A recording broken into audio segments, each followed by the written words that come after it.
My name is Martin. I'm from a company in Sweden called Clarity.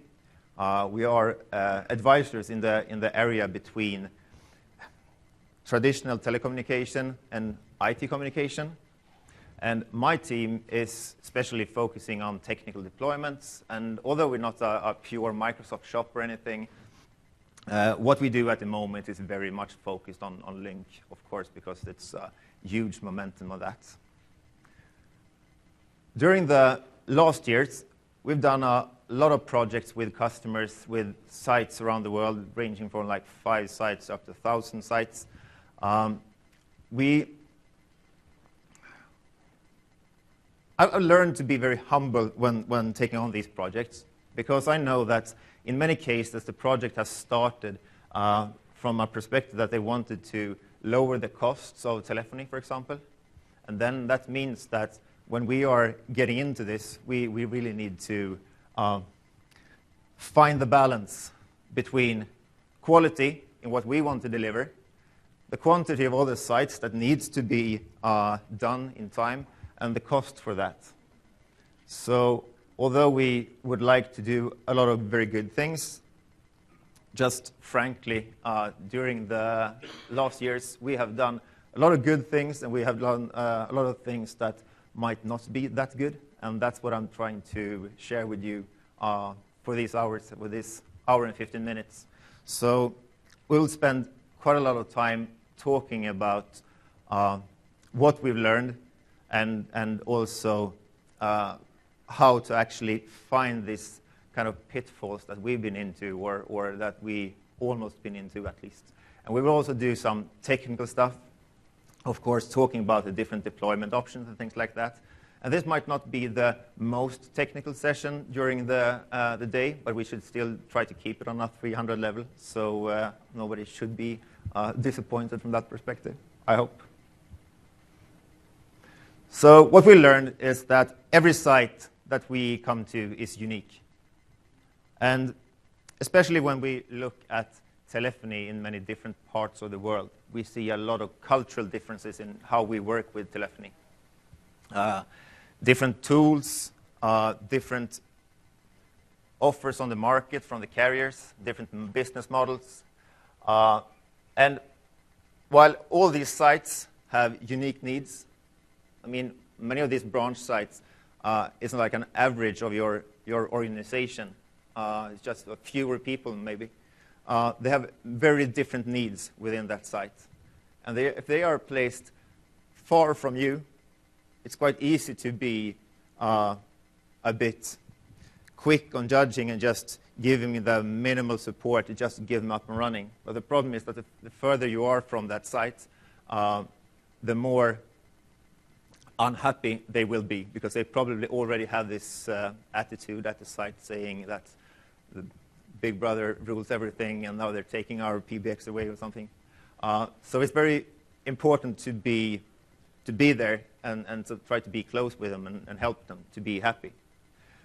Another thing that we learned is also that Lync is very different, and I think that most of you also know that.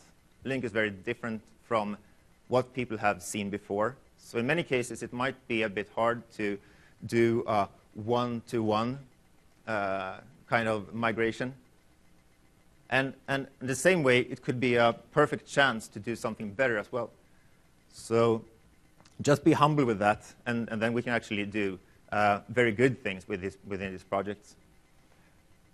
Compared to many other centralization projects within the IT department, I think that branch site deployments and Lync telephony might not be as cut and pastable as many of the other projects that you've been running before.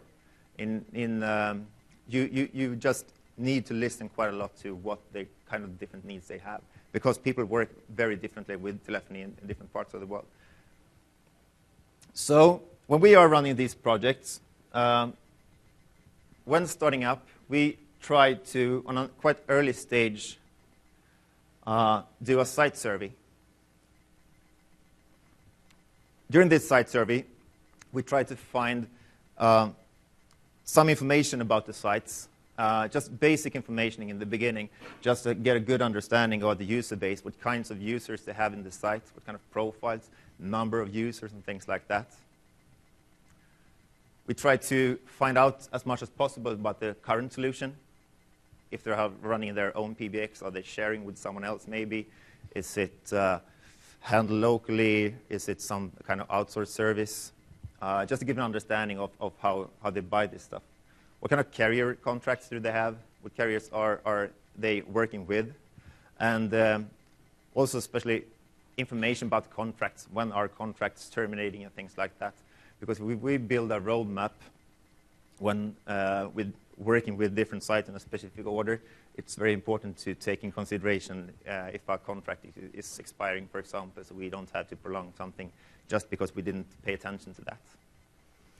When doing this kind of service, we also try not to ask too much things in the beginning, because if it's in a large organization with many sites, you just won't get any answers.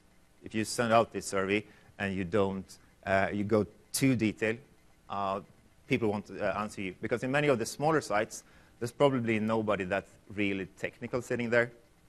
They probably bought these things, they don't know too much. So don't ask for too much information in the beginning. When we start working with the site, we almost always start with a workshop, trying to find out what kind of specific needs they have, and then we can go to in much deeper details on that. When we learned about the organization, how the organization looks, what kind of ideas they are having, are they looking to cut expenses? Are they trying to centralize things? We try to build a blueprint that we will want to use as a template for this project. So this blueprint gives us a couple of different options. For example, if you have sites sitting close to the central site, maybe taking PSTN connectivity into the central site might be a better thing than having local equipment, for example. Just giving a couple of different ideas in this blueprint is a good thing for us to have as a template working on it. But we should also be aware that we might need to change our plans, because every site is unique, as I said before. We can't do too many different kinds of things, but at the same time, we can't run over people either, so they need to be able to work the day after migration as well. So stepping back a bit and looking at the different deployment options that we have. One of the things that we are trying to take into consideration in the beginning is how to give the PSTN access to the site. Are we doing it centralized, or are we doing local breakouts in the sites? So just going through these different options. When I say centralized PSTN access, I mean that we are taking the PSTN connectivity into the data center, and the users there, my clicker needs me to be a bit closer. The users will get their telephony over the wide area network and connect through that. Giving these options gives a lot of savings, maybe. It could be very easy to deploy, but on the same time, it puts a big reliability on the, you need much more from the network. You might also run into some legal things. We'll come back to that in a couple of seconds. So local PSTN breakouts is when we are adding some kind of local equipment to the sites. So getting a PRI or a SIP trunking service into that central site, or that branch site, setting up some kind of survival branch appliances or whatever it could be. That's the two differences. So choose the path. So centralized PSTN access gives us the possibility to do quite easy piloting. So if we can get the numbers sent centrally, we can give people a few numbers without going in and changing too much stuff on the site. We can maybe start with giving people dialing conferencing functionalities, for example. And dialing conferencing is a very good thing to do centralized, because in many cases, the pool where all the conferencing is happening in the central site. So taking in telephony there might be a good thing. But there could be good or bad things for this. So if we have a carrier that can give us numbers from different regions or maybe different countries and send that to a central PSTN delivery, either it's a SIP trunk or something else, then we have a good chance to do this. In Europe, we have a couple of carriers that are able to deliver numbers through partners or through themselves to a central SIP trunk, and I think that one of our carriers can deliver numbers for about 48 countries or something, 50 countries into a central place. That gives us a huge possibility to actually take all these small neighbors and do them centralized instead. But at the same time, these kind of carriers are often not the cheapest ones. So if you have a huge call volume, it might actually be expensive just because the charge per minute might be a bit higher than if you go with a local one. If you have very small volume of calls, it might save you quite a lot of money because you don't have to invest in local equipment and things like that. There can also be some kind of legal things that to consider here. It's not always an option because it might not be allowed to do in some countries and things like that. But in Europe especially, we have a couple of partners like that, and many of them actually are able to deliver numbers in US also, for example. So I think that these carriers can also help you with European numbers. Local PSTN access is always possible to produce in some way. We can always get a PRI in probably any country. We can get BRIs or analogs or SIP trunking services. So it's easy for us to drop to this one, but it might be a bit more expensive sometimes. So I'm going to talk a bit about the survivable branch concept and what it is and how it works. So how many of you are familiar with the concept of survivable branch offices and survivable branch appliances and things like that? Good few hands, all right. Everything in here is not new for you, but we probably, I hope I can give you some details that you might haven't considered before.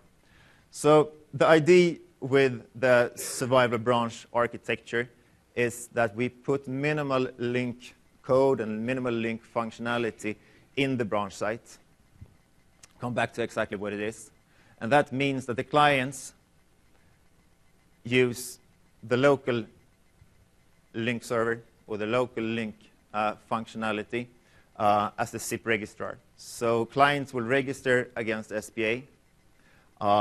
The SPA have minimal functions, and all the more advanced functionality as conferencing, response group services, the user database itself for all your buddies and your scheduled conferences, for example, they're in the main site, in the central site. Voicemail from Exchange, for example, might be sitting there most probably as well. So we have minimal functionality here. That means that when the clients are connecting to the SPA or the SPS server, to that local Lync code, we still rely quite heavily on the wide area network to connect back to the data center. So if we are running conferences, for example, everything like that is hosted back in the data center. So one of the most important things to consider when we are looking at this module is that even though we are taking PSTN access into that site, so making phone calls in and out, for example, that will be done locally. As soon as you get into a conference, for example, that will rely on the data center. So if you have a huge latency because there's a huge distance, for example, between the site, the branch site and the central site, it might not be the best option for you. So you need to consider that. If you're using some kind of response group service for taking up like the main number and giving them some kind of IVR options, everything like that will go into the data center as well. So if you drop connectivity, you will lose that kind of functionality. So we can come back to that. For this kind of architecture, Microsoft built a concept called the survivable branch appliance that I think many of you have seen. And the survivable branch appliance is basically a chassis with two different components within it. One is the gateway component, the VoIP gateway, where all the magic things in converting whatever you take into SIP dialect that my Lync can understand happens. And on the same time, hosting these Lync code, the front-end service and the mediation service. Everything there is sitting on a Windows Server 2008 R2 box in the same chassis, actually. So there are a couple of different vendors doing this, and they have a couple of different ways of doing this. I'll come back to that a bit later. But basically, these two components can be totally independent on each other. Sometimes the gateway part runs on its own CPU, and it actually has an internal network connection connecting to that Windows server. So if one of them fails, the other one of them can still work, maybe. Some of these SPAs are built on a Windows server with actually just a card put into it and still needs some software to run on that Windows server. So there are kind of differences in how they are built. So basically what happens when a call comes in, the call comes in from the carrier through the PRI or the BRIs or the analog lines or maybe over SIP. The VoIP gateway will do its magic when converting that to a SIP dialect that we can understand. An important thing to understand is that this doesn't have to be a PRI. It can definitely be SIP as well. So if you have a SIP trunking service from a carrier that doesn't have a certified SIP trunk, that gateway can do its magic to change it to a dialect that Lync can understand. In some cases, we want to do other things as well. For example, faxes. You know, Lync and faxes don't go too well together. Anybody experienced that? Okay. They doesn't work at all together. So taking in a fax, for example, if you have this kind of gateway, even though you're doing it with SIP, that gateway can break out the fax call before it hits Lync, instead of trying to take it in within Lync and do something with it, which won't work. That could be an idea of having it there. Or if you're getting at something else. Some of these gateways are modular, so you can change between PRI cards or BRIs or just SIP to SIP, which is basically, in most cases, just a licensing thing. So sending the call over to the mediation server in Lync, the mediation server in Lync will pass that to the front-end component, which will look up where the users are sitting and then send that call to the user. That's basically how the SPA works. If this is a call to a response script service or if it's a call to the dialing conferencing, that call will be sent to the central site where the conferencing component sits. If you take this part of the SPA that runs the Windows server and runs all these Lync services and break them away, we call that the survival branch server. So the survival branch server is actually something that you can run on almost anything. These machines just have a place for a Windows server to run. So if you run that within your own data center on your own machine, you can hook up it against like a SIP trunking service or your own gateway or anything like that. So the SPS server is actually also a possibility if you don't go there, or if you might have a gateway from a previous installation that actually could speak to Lync in a way that it likes. Scalability-wise, the SPA is sized for the idea was to size it between 25 to 1,000 users or something like that, whereas the SPS server can be run on any hardware that you have, so it can probably scale a bit higher. So I think one of the figures is up to 2,000 or something. But the most important thing to think about when you talk about all these figures and how many users can support is that if you're running a lot of users here, they will still rely a lot on what's sitting in the data center. So if you do a lot of conferencing, you will have quite a lot of traffic happening over that link as well. There are a couple of vendors for the SPAs, and I think that most of them are here in the exhibition hall. The machine that I just showed you was audio codes. It could be a Sonos or a HP or Ferrari or anything else. I just found a good picture when searching on it. So excuse me if there's anybody from Sonos here or something.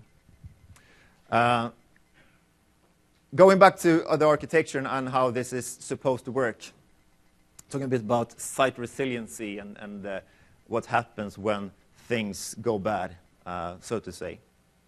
The idea with the survivable branch appliance and the survivable branch server is that the users should be able to get at least basic functionality from its telephony solution, even though some of the components fails. So what happens when a user starts up their clients in a good day, when everything still works, is that a SIP phone or a Lync phone edition will try to discover its SIP registrar, which is the survivable branch appliance in this case, through DHCP. So it will send out a DHCP query, first, of course, for IP addresses, but also for two components within Lync. And one is the SIP registrar, which in this case is the SPA or the SPS. And the other thing is the certificate service that gives us the certificate that we use to authenticate with.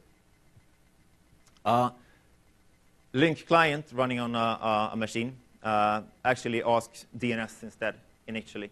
So we tried to find which server to speak to through DNS, through the service records and everything like that.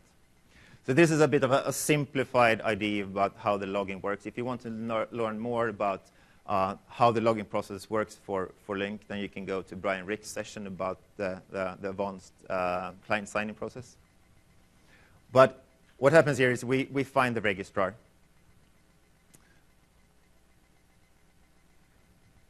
The client, the first initial contact we have with our SIP registrar will actually be with the local SIP registrar trying to authenticate with the normal authentication methods. We will then actually be referred to the certificate issuer within Lync that will give us a client certificate. I think I'll go with the keyboard instead. And the Lync environment will give us a client certificate that's uploaded to the client sitting on the machine or sitting in the phone. This certificate is used for subsequent authentications.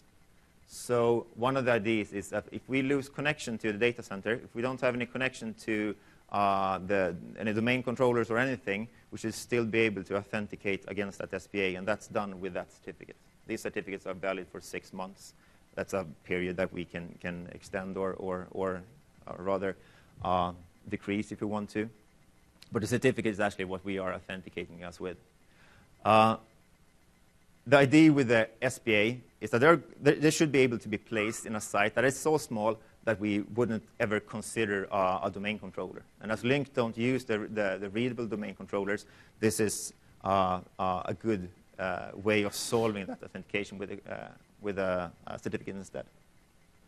One thing that's very important to understand is that if we lose connectivity to the data center and our DHCP servers are sitting there, we won't get any IP addresses, right?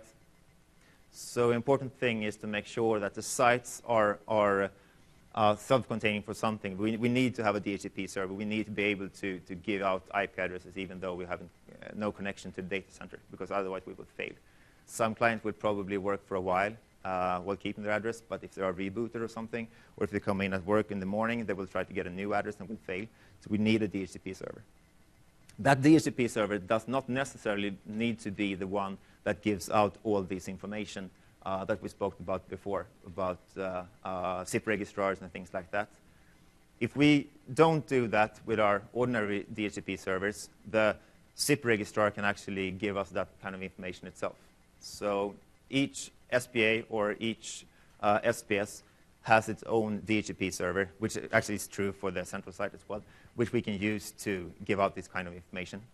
So that's a feature that can be turned on or off. When we use the front-end servers as a DHCP server, it will just give out the options that we need to provide the clients with the right service. We don't give out IP addresses or create any crazy things like that. Same thing with DNS. If we don't have a DNS in an outage, for example, the clients sitting on the PC will actually fail back and do the DHCP discovery instead and try to find its way here. So what happens when things go bad? For example, if we have a failure of our wide area network, what happens then? if the network goes down and the site becomes isolated, the clients will go into something that we call resiliency mode. Resiliency mode will show the clients a red banner saying that we have limited usage. If you have a phone, it will be showed in the display as well. And this means that we lost connection to the backend. So in this case, we don't have any conferences. We don't have any response groups. We don't have any dialing conferencing or things like that. At least nothing that we can participate in here at the moment. But we still have possibilities to do dial in and dial out, basic telephony. Voicemail, for example, could actually be solved by some rerouting over PSTN in some cases if the data center is up and functional. But the client here is isolated as long as it sits on its own network. So if you are relying on response groups, for example, they are eliminated here. It's important to understand that.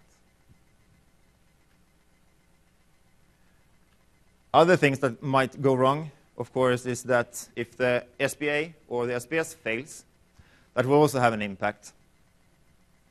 Clients that are normally connecting to the SPA learned through their first logon that they have something called the backup registrar. The backup registrar means that if the primary registrar goes down, we will register against that one instead. So in this case, the client will actually go back and register with the data center, or pointing in the wrong direction, will register with its ordinary pool. And the good thing here is that as our home pool, or our backup registrar in this case, keeps the user database, it won't actually give us any resiliency mode or limited functionality. We have full functionality within this mode, except for one thing. Calls are not coming in, of course. But outbound calls might work as long as these users are assigned with policies that allows them to send out calls. They will be able to dial out maybe through the central site's PSTN connectivity. Depending a bit about rules on how the SIP trunks or the PSTN connection to the central site work, we might strip off your DDI. We might not show that in some cases. We might need to go in and configure so we are allowed to dial out, even though we are trying to display some other kind of numbers. But this is absolutely possible to configure to make it able to dial out. And if we have a good carrier that can help us, he might actually be able to help us and reroute that incoming traffic to the central site instead. So we have a customer with a branch site here in US. The main site is in Europe, and they have a branch site in Florida. And we have a local SIP trunking coming into that facility. And the cool thing is that if we bring down the local SPA there, some reason or something happens, and people living in Florida knows that sometimes everything in infrastructure doesn't work, then we actually send that traffic to our SIP trunk in Sweden in this case instead. So the only difference for them is that the calls are coming another way. They are taking over our own MPLS network, which adds some kind of latency and things like that, but we still have full functionality, which is pretty cool. So this is something that you need to work with your carrier to solve. And it might be a bit hard if you have different carriers in different parts of the world, of course. And in most cases, most carriers say they are globally. They probably have the same logo. They probably have the same similar looking website, but they are very, very local. So it's not always possible to solve these things. But some carriers can do that, and that's pretty awesome when it works. Another thing that can happen as well is if we have a SPA, for example, and that SPA is built on these two components, as I spoke about before, like where we have a VoIP gateway that is very independent of the Windows server running the SPA or the front-end service or the mediation server. If one of these components fails, it doesn't necessarily mean that it brings down the other one. So for example, if we have a failure where the Windows server sitting on that SPA breaks, but the gateway component is still working, we might actually have a quite good situation here as well. Because if we are able to re-register the clients, which will happen automatically in the same way as we did in the last scenario, the central site could actually be configured to work against these gateway components sitting in the branch site as well. So we just might have a bit of different media flows in this scenario. And this is, of course, a bit depending on the architecture of the SPA. So I like the architecture when the gateway component is very independent from the Windows server running on the same machine. I like this architecture. All vendors don't do it that way, but still, if, for example, the Lync code fails in some way and the gateway component is up and working, we can have a quite good, decent situation anyway. There are a couple of things more that we need to know when it comes to resiliency of SPAs. One of the major things that I said is if we are running the SPA and we lose connection to the central site, things like response group will fail, for example. One other thing when planning your infrastructure is that Lync 2013 implements or brings in this fabulous concept of pool pairing. Have you heard of that? So pool pairing, where you can actually have either two enterprise pools or two front-end standard edition servers pairing each other. If one pool fails, the other pool can take over. There are some manual steps to do this. The problem with this architecture is that the branch appliances or the SPA or the SPS concept doesn't work with pool pairing. So if your pool in the central side fails, if you have a SPA connected to that one, you need to go in and repoint that SPA manually to work the other one.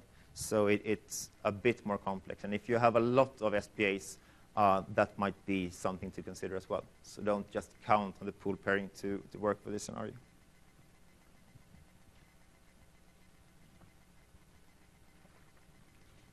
If we're going to the other architecture that I spoke about, the central site, what happens if we lose connection to the central site? In case, for example, that the wide area network fails and the branch becomes isolated, one of the good things with Lync is that if we move the clients externally, for example, if we put them on the internet, we send them home, we give them a 4G router, or we get a secondary internet connection or something. If we have a working edge infrastructure, the clients can actually connect that way instead and connect to the data center. They will have full functionality. If you have mobile devices like Lync Mobile and have a decent network connection, maybe that could be a working solution for you instead. So one of the things that I want to bring out is I don't say that I don't like the SPA or SPA concept, because it's fantastic in some ways, but considering the central site option, in many cases can actually give us better functionality when it comes to resiliency. Because if we have a working connection and we can put more money into building this one very, very stable, we will still have all the functionality, because this is where the response groups are sitting, or this is where our contact center application probably resides, and things like that.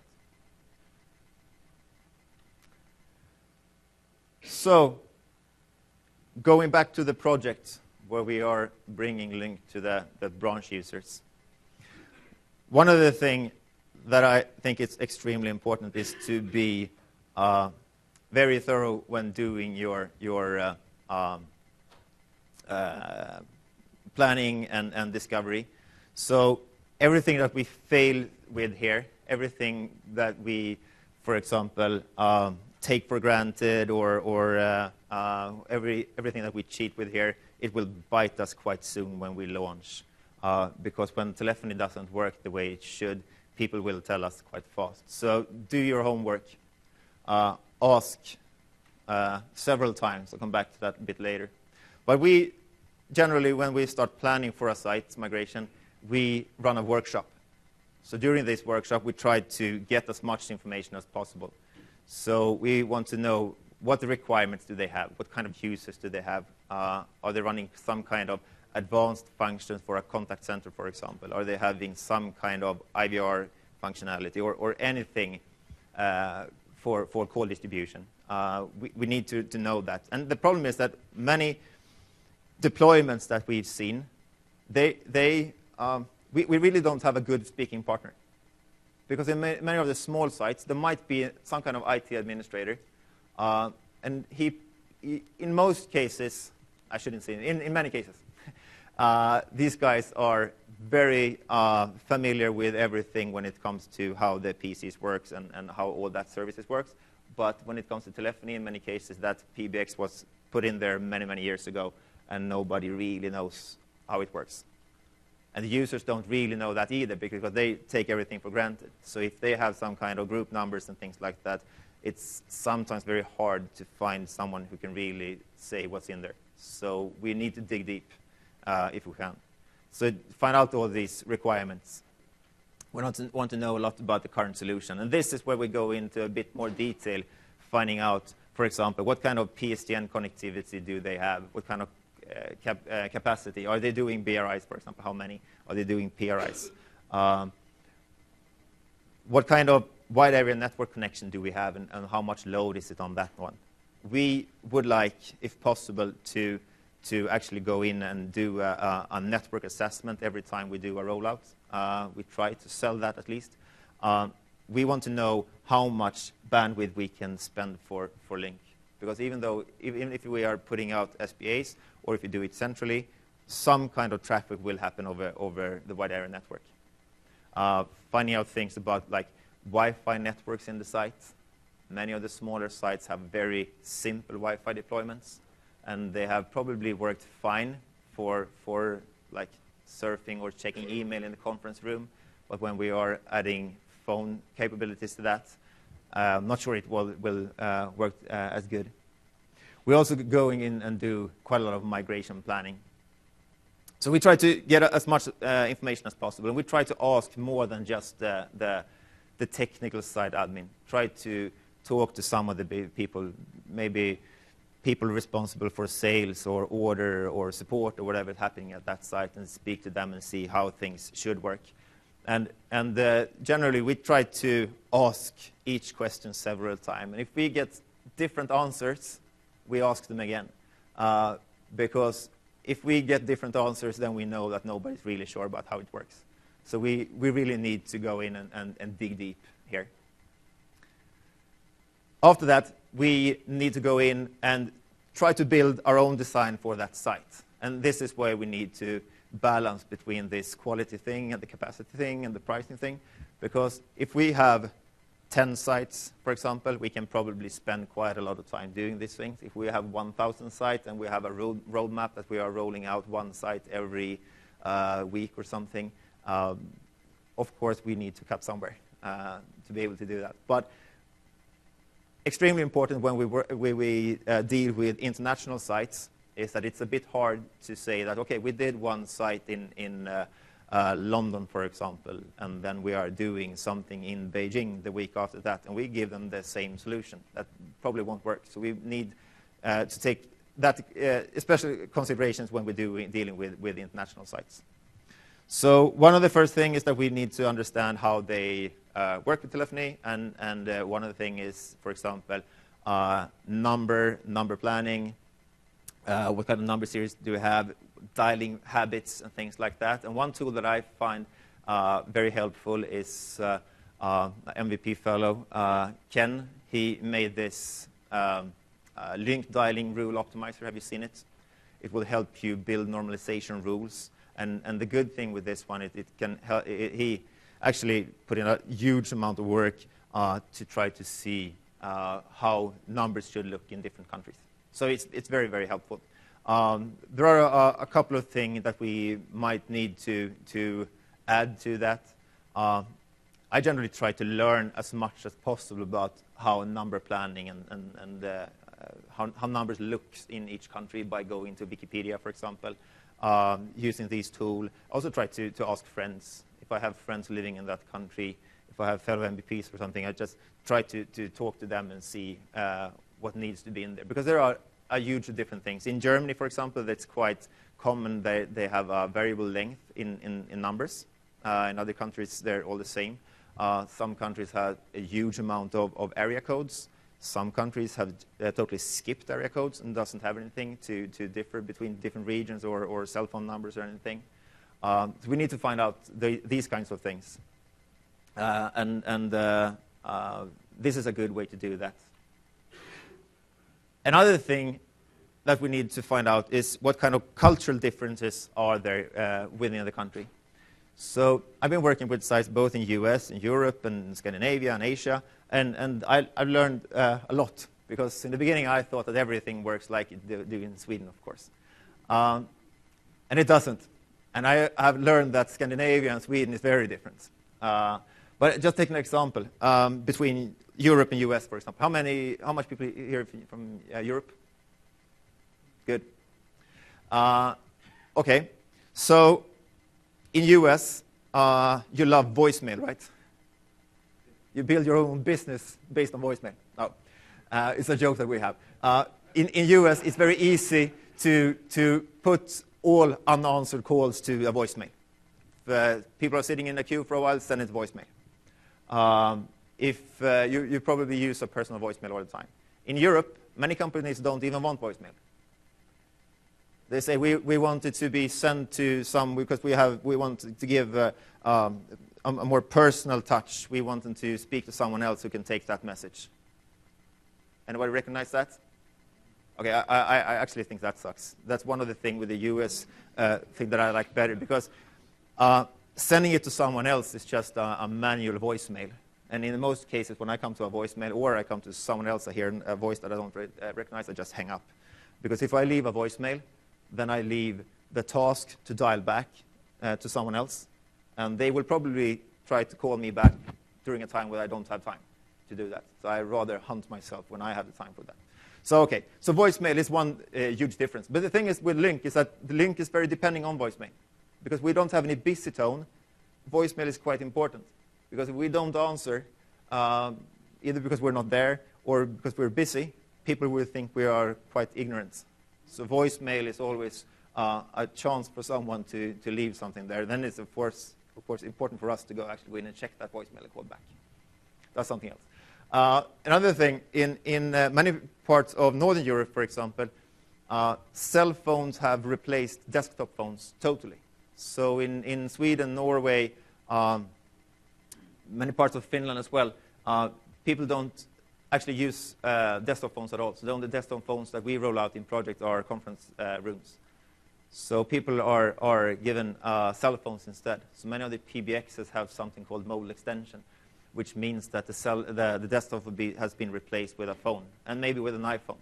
And if people if the company has replaced the desktop phone with an iPhone, it's quite hard for us to come in and say that we are collecting all these iPhones and we are giving you a headset and you're supposed to call from the PC instead. Nobody would like that.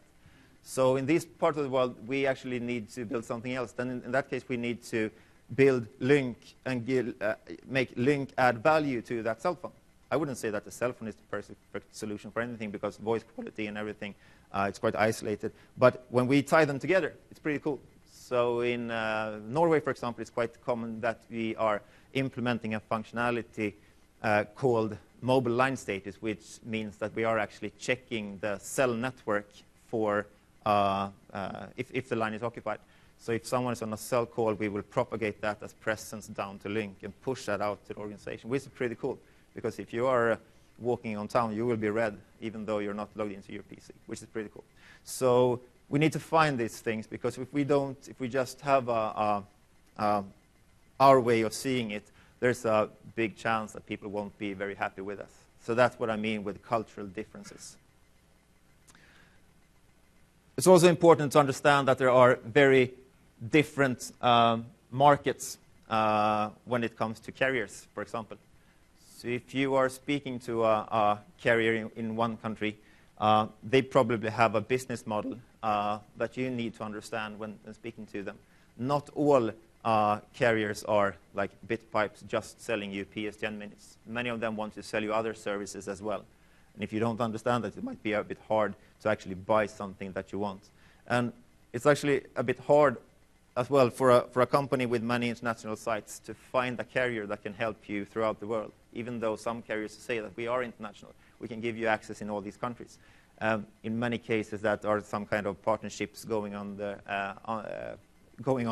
under the hood that you don't probably know about too much in the beginning, but you will learn during the project, because there are so many different things with it. So there are different offerings, different business models, and different namings. Just the thing like in the US, for example, if you buy a PRI, you will most probably buy it as a T1, right?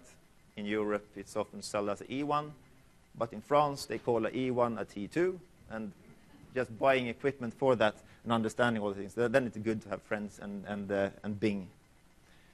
Or, okay. Then we all have all these legal requirements to consider as well. There are a lot of laws and regulations that we need to consider when we are going out on our world tour with Lync. If we don't want to end up in jail or get sued afterwards. But knowing rules about, for example, toll bypass, are you allowed to do local breakouts? It's like sending your calls from Sweden out in India, for example, or taking in calls in US for someone sitting in China. It's important to understand what kind of rules there is for this. 911 or 112 is in Europe. How should that be treated? I know some states here has very specific rules about how that should work.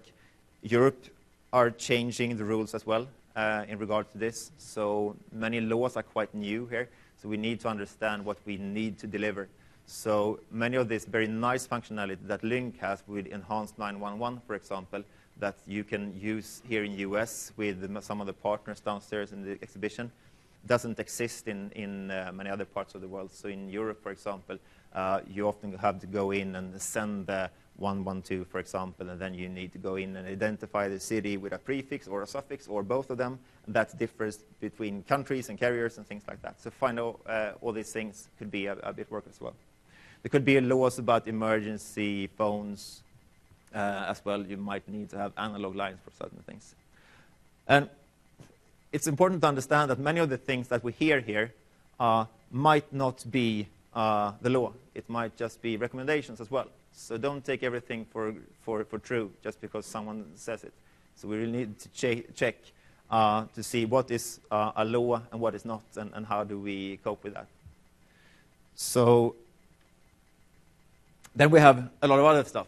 Lync is a fantastic tool for many things, but we have a legacy that we need to take care of as well.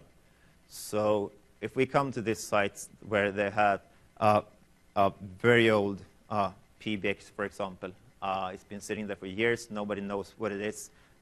You need to be a detective to see what's in there, because people will take everything that works today for granted. So there are a lot of other things that we need to think about. So faxes, for example, it's a kind of a pain point as I see it, because Lync doesn't handle fax. And the problem is that if we have a number range of like 100 numbers, and the fax number is just in the middle of this one, we need to do something with it. Either we maybe take a gateway, we can pick that call to that number and break it out somewhere. If we are trying to port this number range to zip trunks far, far away, then it could be a bit of a problem to have 100 numbers minus one being ported, because the carrier don't want to do that. They don't want to break up the number series when porting. Analog phones are quite easy to handle. There are good small gateways that we can get that's quite cheap to do analog phones. So that's not very complex, but we need to act with them. DECT and Wi-Fi handsets. Some of the vendors are integrating fine with Lync, so you might just have to look at software upgrades. Others might need gateway components. So audio codes, for example, have a fantastic product called SIP phone support that saved me a couple of times. That can actually go in and take other SIP-based phones and make them actually speak to Lync through this gateway, for example. Door phones. It's a quite funny story, because we've been asking about door phones in so many of our projects. And when we do this in the beginning, nobody says, oh, there's no door phone. You don't have to care about that. But when we come there, there's always a door phone. So bringing one of these small analog gateways in the bag just to be safe could be a good idea. So I'll talk about my toolbox a bit later. Alarm systems, postage and credit card machines. In many cases, they are just dialing out, so it's not very complex, but they might need an analog port to dial out. The problem with these things is that you need to be able to test it. So how do you test the alarm system and make sure that it works? How do you test to see if that credit card machine really reports things, or the postage machine, which probably just sends information once in a month or something? If you left them and it tried to send that report later on, it would probably break. And I run into problems when I don't speak French. So I was in France, and I got this credit card machine that I just need to verify if I got it to work. I have no clue because it was French coming out from the machine, of course. And in the middle of the night, just finding someone who can verify that it works because the store opens tomorrow. It could be a bit hard sometimes as well. So it's important to have a good understanding what's in there and how do we verify that things actually work. And then we come into the migration, where we are actually shifting to the new solution. How are we going to do that? Are we doing the big bang or a side-by-side? So big bang, in my case, it means, are we shifting the whole telephony solution from one night to another, or are we doing it over time? So, for example, if we have a large site with a lot of users and we might not be able to move all the users, then we can actually go in and connect the existing infrastructure in some way to Lync. So, for example, putting in SPA, for example. The old PBX can set up a trunk to the SPA, and we can have calls coming in through that old solution. The problem is that we need to go back sometimes, and there's a lot of administration going on here. But the good thing is that if we have a huge amount of users, we can be pretty sure that when we are starting to migrate, we're not able to do in number by number. We will get department by department, and they will be split. So in this case, it will probably be quite easy to go into the old solution and actually pick that users. But in the end, it could be complex, it could be expensive, because it's not sure that everything works. We might need to buy additional gateways sometimes, or licenses. So if we don't have to do this, it might be a good idea to do it a bit more aggressive and do everyone at once. Okay, this is actually another solution. So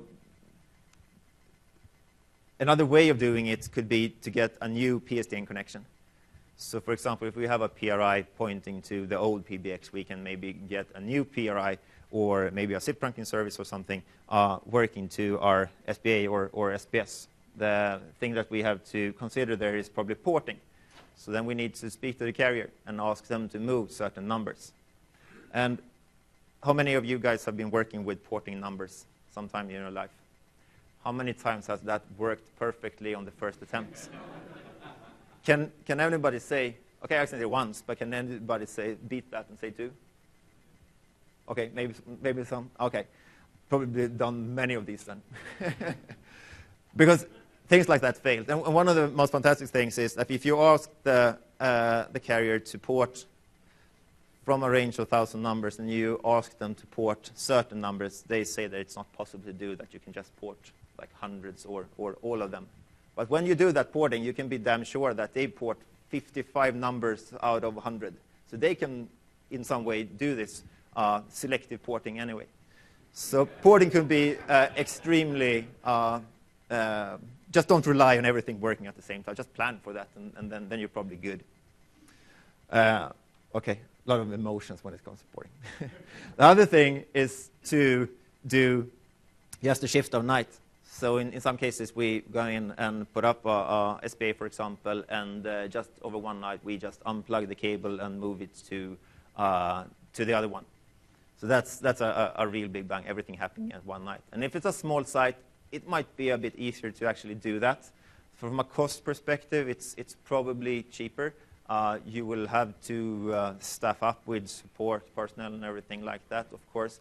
But it might be easier. But on the same time, in many cases, you can't even do that because you need to go slow because of training and other dependencies and things like that. And then, of course, we have the possibility to go central. And we've done that quite a few times now, where we're actually taking away local equipment and local PSTN connections and porting in the numbers to that central, in this case, central SIP trunking service instead, and bringing them in here. It's still porting and everything that comes with that. But that, of course, is also an option.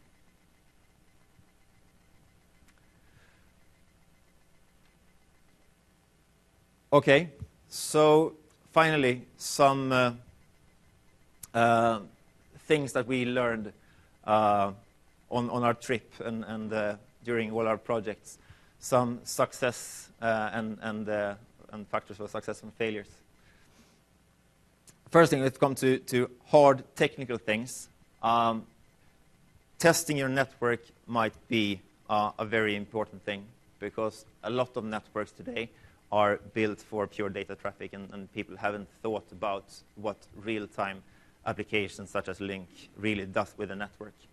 So testing a network is a good thing. There are several different ways to do that, and you can do it on different ambitions. We have a tool ourselves that we use where we are putting out probes on the network that generates traffic, and we go in and we measure and see what kind of latencies we have, packet loss, jitter values, and things like that. Also try to see what kind of utilization there is on these lines. Do we have to add more capacity, for example? So, for example, if you are going for a centralized solution and all your telephony traffic will go to the central side over that WAN connection, it's very important to see, do you really have room for that? Some cases we might need to go in and upgrade that connection, and just the cost of the upgrade can then sometimes be more expensive than doing this local implementation anyway. The problem is that the local implementation in the architecture that we have still relies a bit on the WAN connection. And that's not a bad thing, it's just a natural thing, because that's how Lync works. We should collaborate more with each other. So we will be more depending on that. But test your network. I would say that that's a really important thing for success. Because when you do a migration from one solution that's been sitting for 15 years and go to a new one, I would bet that how dissatisfied they've been with that solution. No solution works as good as it did when you were leaving it, right? So it's important because the users won't understand if they get bad audio quality just because we are using that network and the networking guys didn't do their homework. That would beat us. So test your network is very important. And do not underestimate traffic prioritization. And I know that someone at Microsoft said in the beginning of Office Communication Server era that we don't need quality of service because we have quality of experience. Okay? You heard that? Okay? And it might be true sometimes. The idea behind that was that we have a very a codec that is very adaptive, and it's you can beat it quite a lot with bad networks. But the problem is that you will put a higher load on the network, and you will need more resources and more bandwidth in the end. And the problem is that sometimes you're not able to actually go to the carrier and say, yeah, that we need more bandwidth. It might be very expensive, but we actually had discussions.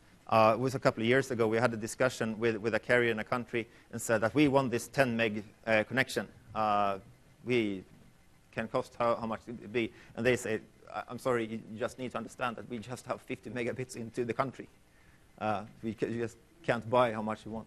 So prioritizing traffic is an important thing. And I know that there's a lot of sessions today and tomorrow about traffic prioritization. And the quality of service might not be the most fantastic solution, and bring your own concepts and mobile devices and everything will beat traditional quality of service in the long run. But still, today it's what we have, and I think it's very important to go in and do that.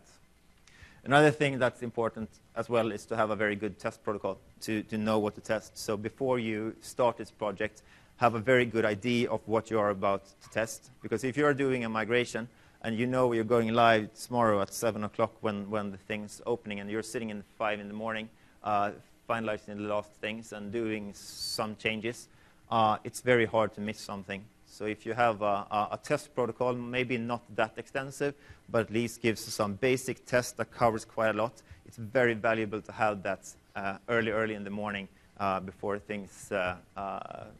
people are coming to work.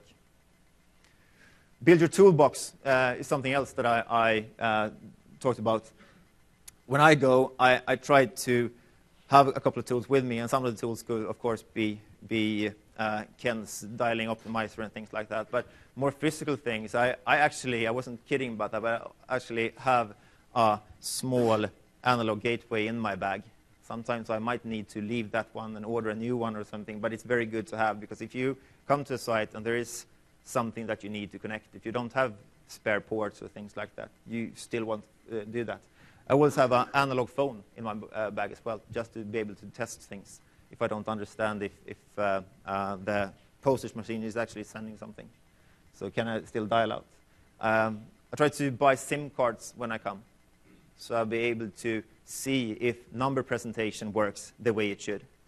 Because if you're just trying dialing out to one cell phone, dialing to your own, and your is, in my case, mine is Swedish, and I'm sitting in Germany, numbers might be presented in another way when you do this. So local SIM cards is very good to have, especially when you are working with countries where this simultaneous ringing thing is a central part, for example.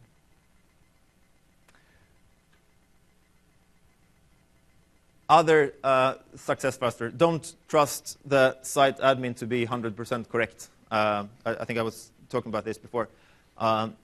Two things. In many cases, they might not know exactly how it works, but they might answer you anyway. In some cases, they might not even be your friend. And that happens as well. And you're laughing. I wasn't. So gather information from more people. Because if you're working in support, you don't know how the person in order department or in sales or in support really works. So ask more of them. It doesn't have to be a one-day interview or anything, but just speak to them and see how they think things work. And once again, ask every question 5 times. If you are getting different answers every time you're asking them, then there's something rotten, and you need to dig deeper. Don't underestimate user training. We have had a lot of chaos in the morning when people don't know how to answer the phones and don't know where the call is actually coming in and what is this headset and how am I supposed to put it on and things like that. I think it's very important to curl for the users. Help them connect the devices and make sure, don't just put out boxes there. People coming in on Monday morning don't open the box, but they will eventually see that the computer is ringing in some way. So make sure that to help them and work with user training, especially if these people are working in order departments or things like that are taking a lot of calls. Make sure that they know how to do. And I don't think that all users need the same kind of training. In some cases, you might need to train them in how to take a call, how to connect a call, and things like that. Other users might find that themselves. They might just need to have inspiration and understand how they should work. Because the people that had learned to work with Lync is very happy, as you know. So just help them understand. Feel the heat is something that I always try to get into my project. I want to be on site as much as possible when we go live, especially with the larger sites. I want to hear what people are saying. I want to hear this, because if I'm sitting on the other side of the world and I don't hear anything, it could be totally chaos. I don't have time to report to me, or I don't get the correct information so I can do the changes, or everything might be perfect as well. But to be where it happens, I think that's a very important thing. So just feel the heat is something that we try to do. It's not always possible to do that. In some projects, we have been so aggressive in pushing out site per site, so there is actually nobody there. But it is a risk when you do that. I think it's important. And after the projects, don't leave them by themselves. Check back with them and see if they're happy, if things work as it should, how's audio quality, are people getting familiar to work with it. Have a dialogue, have feedback, get the feedback by contacting them. Schedule meetings, for example, for the next couple of months or at least weeks. Because we actually had projects where we thought things gone quite good, and just because the feedback was not coming in, they appeared to be very unhappy with the solution, and then everything is just would become chaos. And then sometimes it could be political things within that organization, the branch versus the headquarters, and the local IT versus central IT. Might not, you need to be the bridge between them and be on all places and speak to everybody and make sure that people are happy. I think that's important. And last things, what I've coming from the Nordic countries, without too much color, wear sunscreen in some places. But that's all I had. So actually a couple of minutes early than I expected. Thanks a lot for your time. And let's bring up all the questions. So I have a question about the SBA. You have mentioned that whenever there's a failure of the SBA, that clients that come online will register over at the central location. If DHCP is pointing to the main locally, how is it going to know that go to the other location? Where do we get that information? Pardon? Okay. I'll try to repeat the question. So if the client learned about the local SBA when it started up, or when it asked the DHCP to get information about the local SBA, how does it know that it should connect to the data center if the SBA breaks down? Okay. It's called the backup registrar. So when you are doing a successful registration, which is key to this, the first time you log in, you get some information, and one of the things that you get a certificate, for example. But one of the things you get is actually the name of your backup registrar. So if your client tries to reach the SBA that failed, and it doesn't answer, it will, after 120 seconds, go in and try the backup registrar instead, which is the central pool in the case of SBA. So it will connect there. That's cached information, yeah. Then it doesn't work.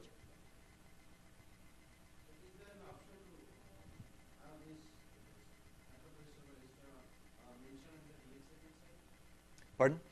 What? To have the, sorry, can you repeat that?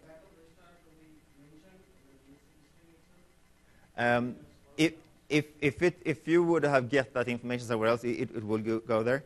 I'm not sure that the value, even though you can put in the value in the DHCP response, I'm not sure if it would actually take that.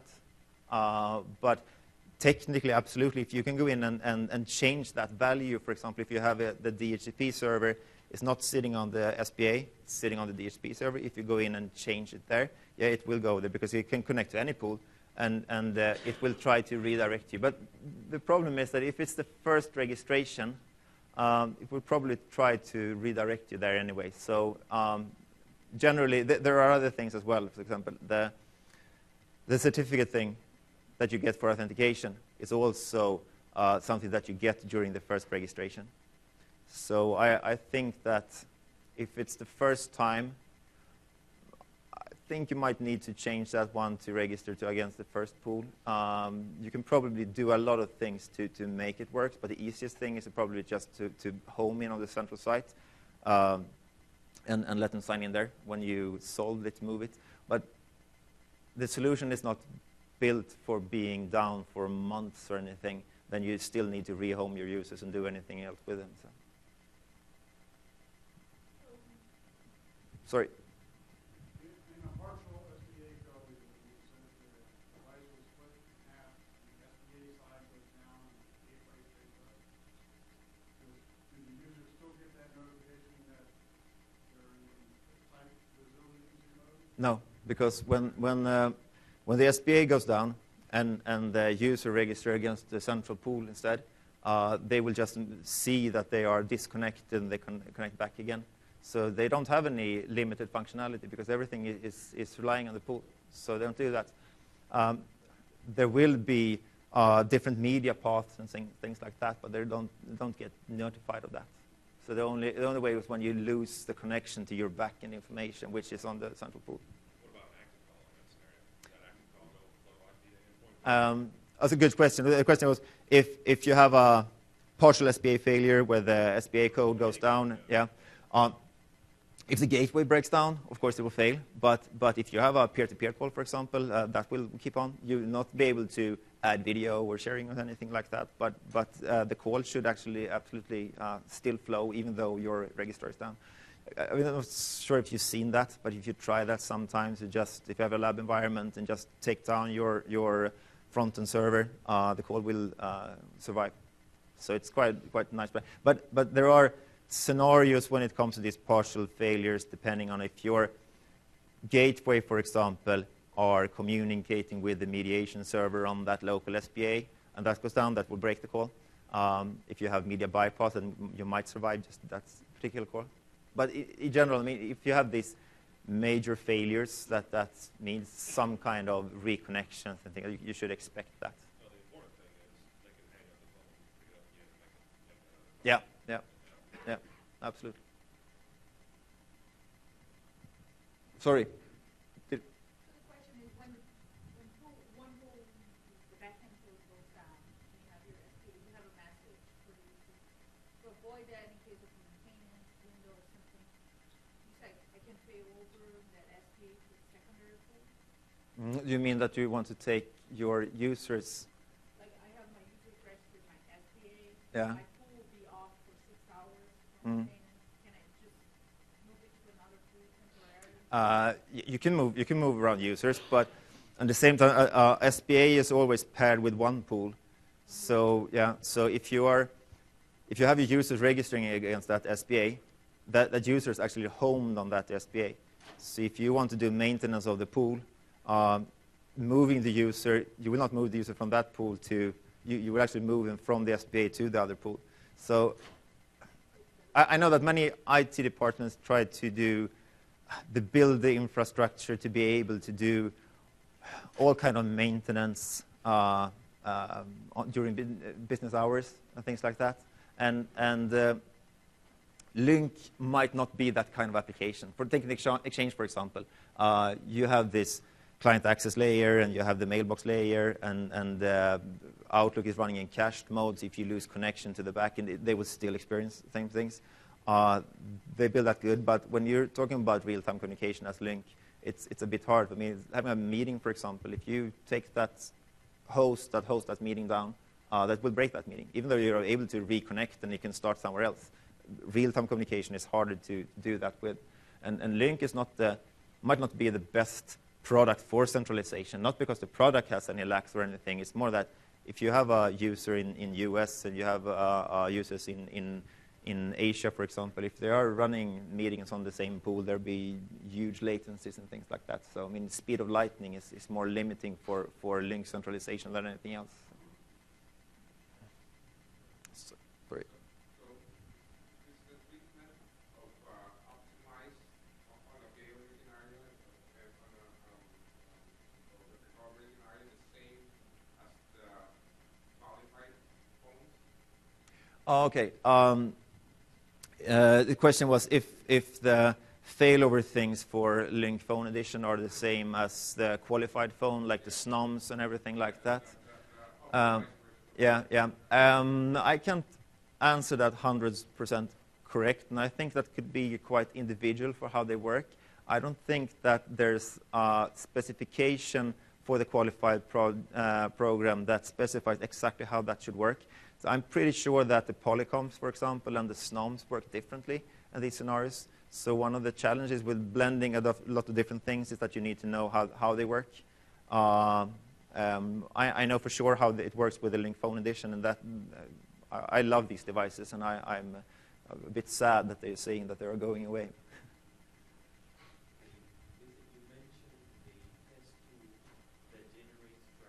Hmm? Okay, there are several tools on the market, and we use a tool from a company called Apnera.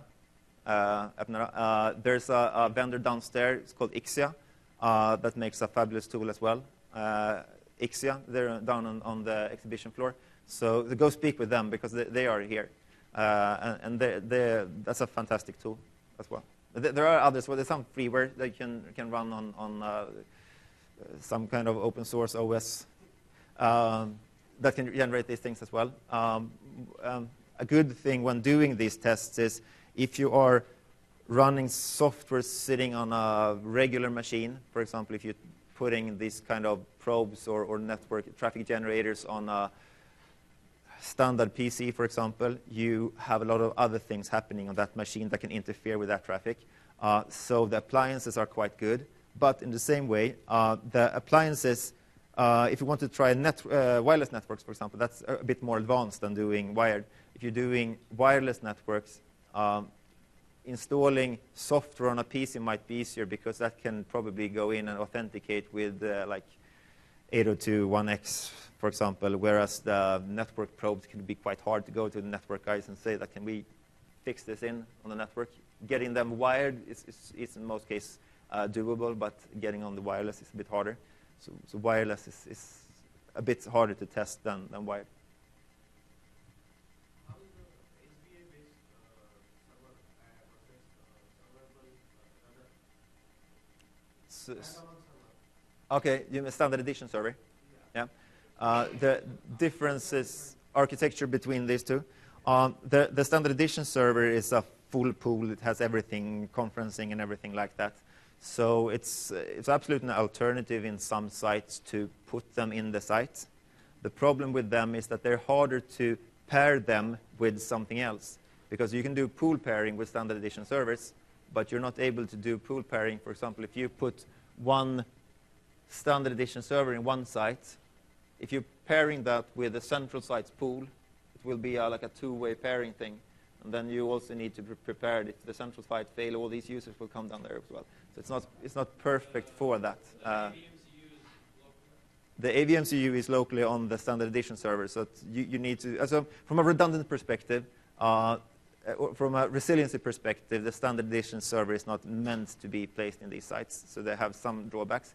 But if you think that you have a kick-ass data center and you are the guy that can take care of it, putting a standard edition server in the site is absolutely a good option sometimes. And we've done that because in many cases you need that. If you have a huge distance, for example, if you have users sitting in the somewhere in far away in Asia, and you have your data center sitting somewhere in Western Europe, just doing the conferences can be painful as well. So then that could be a case. But you need to consider the resilience of things. In our case, we couldn't pair it. We've done standard edition servers in other sites as well, but we can't do the pairing thing because we don't have a good partner to pair it with, and should maybe have one in Japan and one in China and pair them maybe, but that then network design comes into consideration as well. So.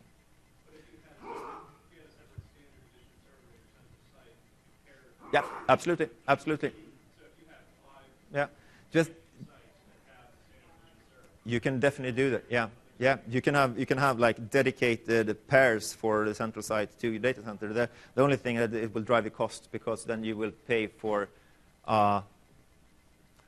the standard edition. The SPAs are good from a licensing perspective because it's the front-end service in the central pool that you pay for. If you're doing the standard edition servers, one in the site and one just for that site in the data center, it will cost you a server license. And there's no difference between standard edition or enterprise editions anymore. It's just one standard server, so it will cost you. but I could pair multiple remote sites, standard edition servers with a single standard edition pool. If you just so I answer the right question, because I'm being recorded here, so I need to be. If you have 5 sites, for example, and you say that each site has its own standard edition server, it would be possible to put one standard edition server corresponding each site in the data center, if that's what you mean. But exactly, that would be 10. So it drives the cost. It couldn't be 5 to 1, unfortunately. SPSs is one thing. No, standard edition service, the full service. So For the SPSs or SPAs, then you can have several. So absolutely, then just it's a different model for this. So I'm going to just say thank you for everybody that came here. So you don't have to be polite and wait. I know that most of your friends wasn't polite, but I'll stay here and I'll take as many questions as I can. So just go on.